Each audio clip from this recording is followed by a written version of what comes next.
राजाराम बापू सहकारी साखर कारखान्याचे चेअरमन युवा नेते प्रतीक पाटील यांना वाढदिवसाच्या हार्दिक शुभेच्छा। शुभेच्छुक कार्यकारी संचालक आर.डी. माहुली, व्हाईस चेअरमन विजयराव पाटील, सर्व संचालक, सभासद, अधिकारी व कर्मचारी वर्ग, राजाराम बापू सहकारी साखर कारखाना, ईश्वरपूर। आज इस्लामपूर शहराचं ईश्वरपूर नाव हे ज्यांनी विधान परिषदेमध्ये ज्यांनी प्रस्ताव मांडला आणि ज्यांनी प्रामुख्यानं हे सगळी भूमिका पार पाडली ते सदाभाऊ खोत आपल्यासोबत आहेत। भाऊ, आपल्या अत्यारात हे आज भूमिका पार पडली, काय भावना आहेत आपल्या? नाही, या शहराला नाव ईश्वरपूर द्यावं हे डॉक्टर हेडगेवारजी असतील, आदरणीय स्वर्गीय शिवसेना प्रमुख बाळासाहेब ठाकरे असतील, पंत सबनीस असतील, या सगळ्यांनी खऱ्या अर्थानं मोठं योगदान दिलेलं होतं।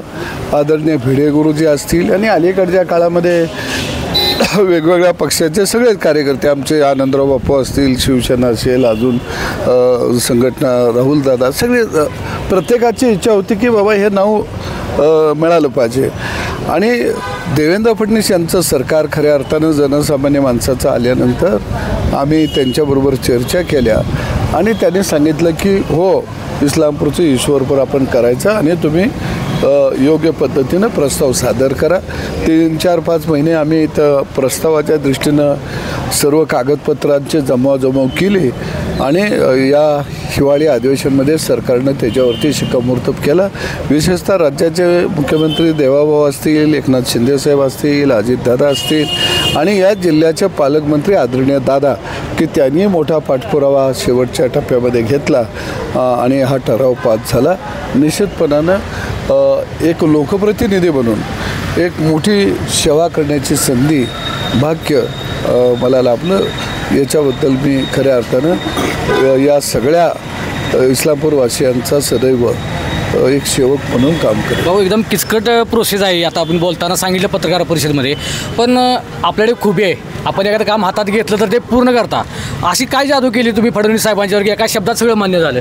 नाही, मुळामध्ये आम्ही एक कार्यकर्ते म्हणून, एक सैनिक म्हणून देवाभाऊकडे काम करत असतो आणि एखादी जबाबदारी आपल्या नेत्यानं खांद्यावरती टाकली तर आमच्या नेत्याचा कारभार हा पारदर्शक आहे आणि पारदर्शकपणानं सगळी माहिती गोळा करणं ही आमच्यावरची येऊन पडलेली मोठी जबाबदारी होती आणि ती जबाबदारी आम्ही या तालुक्यातल्या जनतेसाठी, शहरातल्या जनतेसाठी आम्ही पूर्ण केली। अगदी शेवटचा प्रश्न, आज आपण ईश्वरपूर हे नामकरण झालेलं आहे, पण इतर समाज कुठे दुखावला जाईल का, याची आपण काळजी कशी घेतली?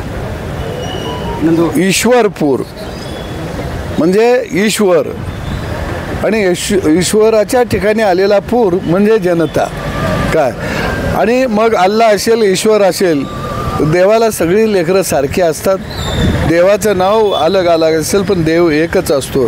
त्यामुळं मला वाटतं की इतर समाजसुद्धा हा खेळीमिळीत गेले अनेक वर्ष राहिलेला आहे। आमचं कौटुंबिक अगदी राहुल दादा असेल, मी असेल, आमचं सगळ्यांचं त्यांचा संबंध वेगवेगळ्या समाजाचा कौटुंबिक आहे आणि त्या संबंधाला कुठेही बाधा येणार नाही।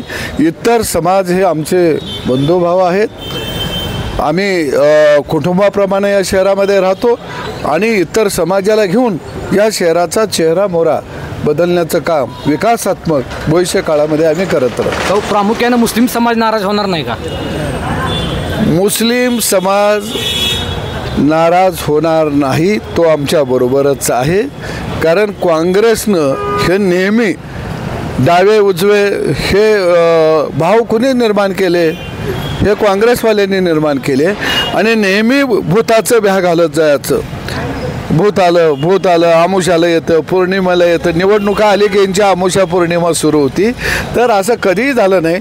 मुस्लिम समाजाला अनेक चांगल्या सवलती खऱ्या अर्थानं नरेंद्र मोदींच्या सरकारच्या काळात दिल्या गेलेल्या आहेत, देवेंद्रजींच्या काळात गेलेल्या आहेत। आम्ही म्हणतो की शांतता हवी आहे, सगळ्यांना रोजगाराच्या संधी मिळाली पाहिजे। आज जम्मू काश्मीरमध्ये पर्यटन वाढलं, तिथल्या लोकांना रोजगार मिळाला, पण हे काही लोकांना, कट्टरवादी लोकांना पावलं नाही, कारण त्यांना अशांतता हे त्यांचं जगण्याचं साधन आहे। जिथं शांतता असती तिथं उद्योग वाढतो, जिथं उद्योग वाढतो तिथं हाताला काम मिळतं, जिथं हाताला काम मिळतं तिथं पोटाचा प्रश्न सुटतो. तर या शहर हे औद्योगिक शहर आहे, सामाजिक भान राखणारं शहर आहे आणि काही होणार नाही. शेवटचाच प्रश्न, पुढं स्थानिक स्वराज्य संस्था आहेत म्हणून सदाभाऊ मास्टर स्ट्रोक खेळ आहे का? अजिबात नाही. मी मुळामध्ये चळवळीतला कार्यकर्ता आहे. मला स्ट्रोक बी येत नाही, मास्टर बी कधी येत नाही, आला बी नाही. कारण मी समाजाच्या प्रश्नावरती काम करत गेलो. निश्चितपणानं जिल्हा परिषद, पंचायत समिती, नगरपालिका हे आम्ही महायुती म्हणून लढवणार आहोत. आणि मी आज तुम्हाला खात्रीनं सांगतो की नगरपालिका आम्ही जिंकणार, पंचायत समिती जिंकणार आणि जिल्हा परिषदही जिंकणार. धन्यवाद. अत्याधुनिक आणि सर्व सोयी सुविधांयुक्त रुग्णांच्या आरोग्याची काळजी घेणारं आपलं हॉस्पिटल लक्ष्मी नारायण हॉस्पिटल. संपर्क 023 42 22 57 75.